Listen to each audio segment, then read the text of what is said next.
Ozzy Osbourne sniffed ants and drank urine. Even by rock and roll standards, Ozzy Osbourne lived a wild life. Black Sabbath had kicked him out for his erratic behavior. In 1981, while launching his solo career, Ozzy met with CBS Records execs. The label had just signed him. To make an impression, he brought 3 white doves. He planned to release them as a peace gesture, but Ozzy had been drinking heavily that day. When a PR woman kept talking and irritating him, Ozzy asked, "Do you like animals?" Then he grabbed a dove and bit its head off. He did the same to a second dove. He spit both heads onto the table, blood dripping from his lips. The woman collapsed to the floor, screaming. "That's when they threw me out. They said I'd never work for CBS again," Ozzy recalled. That was only the start of his infamous antics. A year later, during a concert in Des Moines, Iowa, a fan threw a bat on stage. Ozzy assumed it was a rubber prop. He picked it up and bit into it mid-performance. But the bat was real. Ozzy was rushed to the hospital and given emergency rabies shots.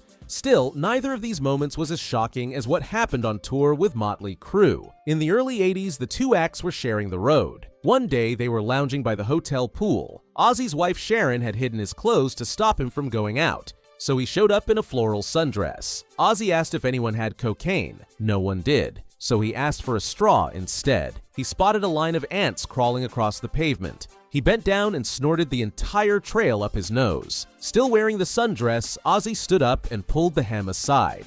He urinated on the ground. Then, in front of stunned bandmates, crew, and bystanders, he dropped to his knees in the puddle. Slowly, he leaned down and licked it up like a cat. When he finished, he locked eyes with bassist Nikki Sixx. "Do that, Sixx." He dared. Nikki later wrote in The Dirt, their 2001 memoir. "We thought we had elevated animal behavior to an art form, but then we met Ozzy.